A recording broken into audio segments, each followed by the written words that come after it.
The black people of Illumination were never slaves.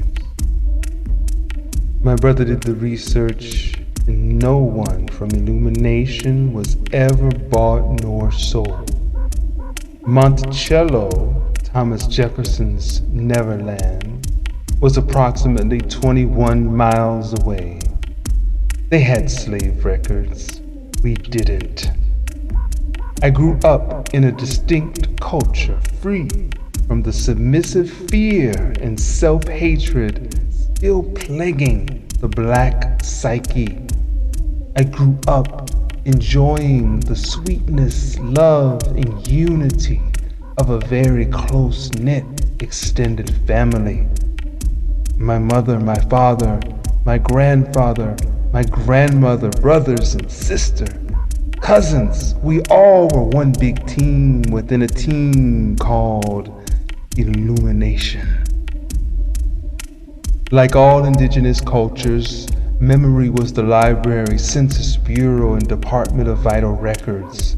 History was orally transmitted from generation to generation. My great-grandmother said she was a Malagasy Indian. The Malagasy are the people of Madagascar.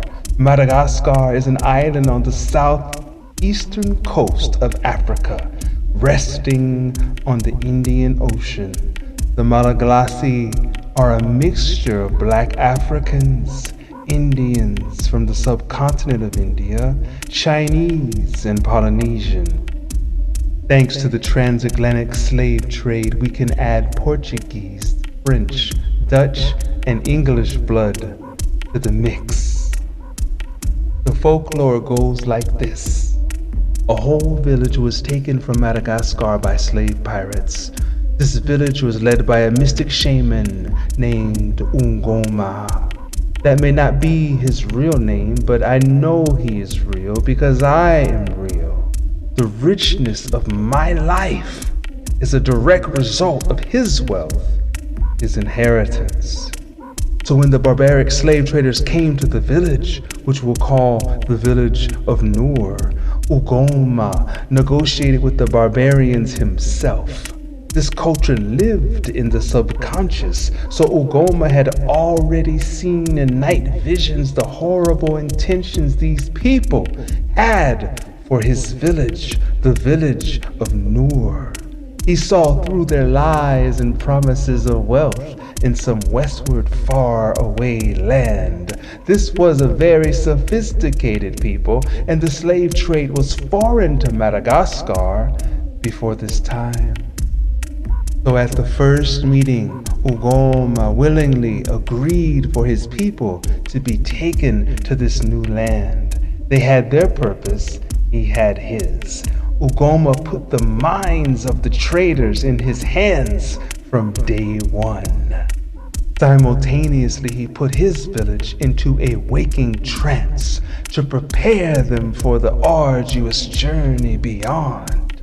The traders were taken aback by how submissive Ugoma's people were.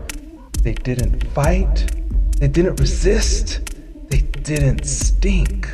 Ugoma had already removed the thought of abuse and rape of his people from the little minds of the pirates, who now were just as docile and cordial as his village. Still, it was an atrocity and a great indignity for Ugoma to see his beloved people shackled and put in the stinking bowels of a slave ship. Yet, Ugoma is a light holder who saw far into the future and knew what must be done to bring about that future. That is us. Ugoma did not have to go on the ship. He was the trader of his own people, like most Africans who participated in the bartering of each other. He could have taken gold in exchange for flesh, yet that never crossed his mind. He allowed himself to be chained with his people. So off they went to the port of Jamestown. Many strange and wonderful things happened aboard that ship. There was no resistance or attempted mutinies. No one tried to escape, and there was an intoxicatingly sweet smell emanating from the bowels of the vessel. Ugoma held both his people and the pirates' minds in his grasp. Suddenly, he'd appear in the cabin with the traders and disappear just as suddenly. Sometimes at night, he'd freely walk amongst the pirates to their amazement. One cabin boy who threw the trash called food to the village of Noor saw Ugoma with his people, then walked atop the deck where Ugoma was waiting for him with a smile.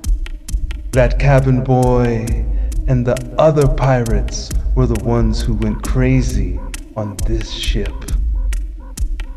Occasionally, the pirates would see a bright object floating in the sky miles above, only to find with the help of a telescope, Ugoma was shining like a star, guiding their way.